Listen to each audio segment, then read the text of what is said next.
جہاں سے یہ فخر جہاں جا رہے ہیں۔ بسم اللہ الرحمن الرحیم۔ السلام علیکم ورحمۃ اللہ وبرکاتہ۔ اس وقت میں اس ویڈیو کے ذریعے خود اپنے غم کا بھی اظہار کر رہا ہوں، خود اپنی تعزیت بھی کر رہا ہوں اور پوری ملت کی تعزیت کر رہا ہوں، اس لیے کہ ابھی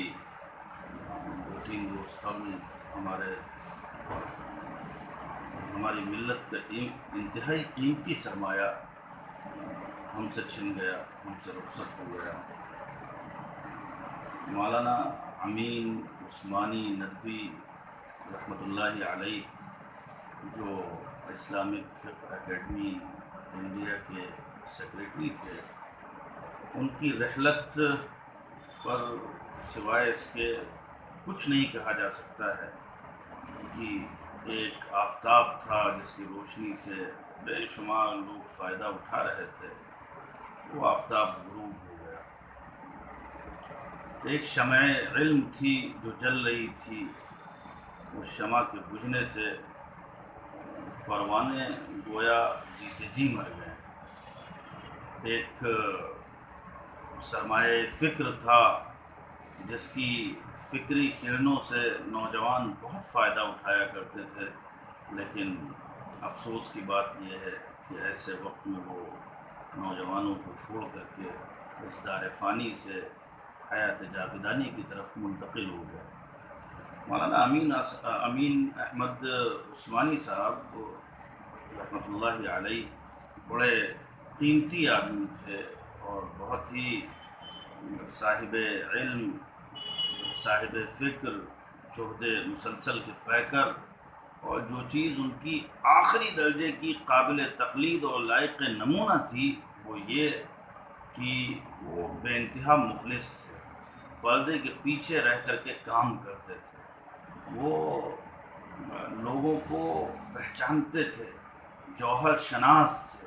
وہ لوگوں کو پہچان لیتے تھے کہ کس سے کون کام کا آدمی ہے، کس کے اندر کس طرح کی صلاحیت ہے، اس سے کس طرح سے کام لینا ہے، اور اس طرح سے ہی وہ اس سے رابطہ رکھتے تھے۔ بہت بڑے تھے، عمر میں بھی، علم میں بھی، فکر میں بھی، لیکن اپنے چھوٹوں سے وہ رابطہ رکھتے تھے۔ یہ ان کی انتہائی خاص بات تھی۔ ہمارے عام طور سے یہ ہوتا ہے کہ پردے پر جو نظر آتا ہے وہی سب کچھ سمجھ لیا جاتا ہے۔ ڈاکٹر رضی الاسلام صاحب نے اپنے تاثراتی مضمون میں انہیں بنیاد کا پتھر کہا۔ واقعہ یہ ہے کہ وہ بنیاد کا پتھر تھے، اسلامی تحریکات میں ان کی بڑی قربانیاں تھیں۔ خود فقہ اکیڈمی کو انہوں نے جہاں تک پہنچا دیا اور جس طرح سے اسے اسٹیبل کیا، جس طرح سے اس کو استحکام بخشا، جس طرح سے اس کے پروگرام کیے، جس طرح سے لوگوں کو اس سے جوڑا، جس طرح سے لوگوں سے مختلف موضوعات پر انہوں نے علمی کام کرایا، جس طرح سے انہوں نے نوجوانوں کو مہمیز کیا، جس طرح سے انہوں نے فکری روشنی پھیلائی، جس طرح سے انہوں نے لوگوں کو ملت کے مسائل کی طرف متوجہ کیا، جس طرح سے انہوں نے اندرون اور بیرون سے رابطے قائم کیے، یہ ان کا بہت بڑا کارنامہ تھا۔ میری بدنصیبی کہیے کہ میری ان سے صرف 2 ملاقاتیں ہوئی، مجھے 2 ملاقاتوں کا شرف حاصل ہوا۔ ایک مرتبہ وہ 2014 میں ہمارے یہاں عالمی کانفرنس میں تشریف لائے، تب ملاقات ہوئی۔ پھر لوگوں نے بتایا کہ وہ بڑے ظریف آدمی ہیں اور بڑے صاحب فکر ہیں اور بڑی حوصلہ افزائی کرتے ہیں، ہمارے بعض دوستوں نے تذکرہ کیا۔ تو ایک مرتبہ میں دہلی گیا تو خاص طور سے ان کی خدمت میں ملاقات کے لیے حاضر ہوا۔ انتہائی سادہ مزاج، انتہائی بے تکلف، انتہائی ظریف، بلکہ اپنی ظرافت میں وہ قدیم ندویت کی یا ندوے کی جو قدیم خصوصیات اور صفات ہوا کرتی تھی ان کا مظاہرہ ایک ہی ملاقات میں مجھے دیکھنے کو ملا، مشاہدہ ہوا۔ اس کے بعد میں نے دیکھا کہ وہ مسلسل رابطہ رکھتے تھے، خاص طور سے قضیہ فلسطین سے ان کی وابستگی بڑی شدید تھی، بہت زیادہ اس سے تعلق تھا۔ مختلف مواقع پر وہ خطوط بھیجتے، مسائل کی طرف متوجہ کرتے، مختلف پروگرام کرنے کے لیے کہتے، مختلف شخصیات کو متعارف کراتے، اور اپنے چھوٹوں کا بھی وہ غائبانے میں دوسروں سے تعارف کراتے رہتے تھے۔ میں جب کبھی ملی مسائل پر لکھتا یا عالم عربی کے تعلق سے خاص طور پر کوئی تحریر ہوتی تو وہ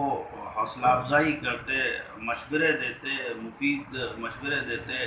اور مفید پہلوؤں کی طرف متوجہ کرتے قضیہ فلسطین کے تعلق سے، تو وہ مسلسل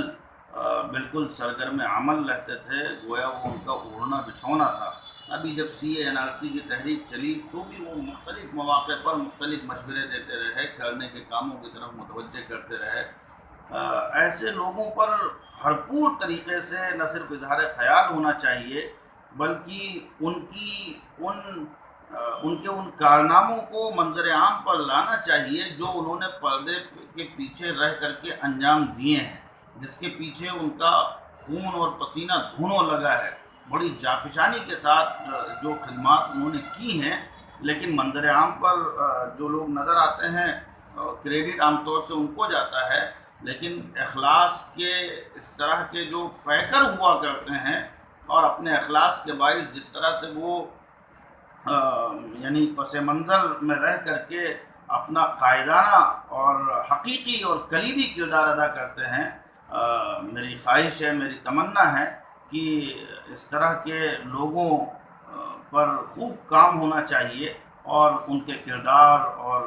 ان کی خدمات کو منظر عام پر آنا چاہیے۔ مجھے امید ہے کہ انشاءاللہ العزیز نوجوان طبقہ اس سلسلے میں فکر کرے گا اور ان کے کردار اور ان کی خدمات اور ان کی شخصیت اور ان کے افکار اور ان کی حرکیت اور ان کے اخلاص پر انشاءاللہ تفصیل سے گفتگو بھی ہوگی اور تفصیلی مقالات و مضامین بھی لوگوں کے سامنے آئیں گے تاکہ لوگوں کو ایک نمونہ مل سکے، ایک تحریک مل سکے اور لوگوں پر ایک اچھا اثر قائم ہو سکے۔ میں اپنے انہی جذبات کے اظہار کے لیے حاضر ہوا تھا۔ والسلام علیکم۔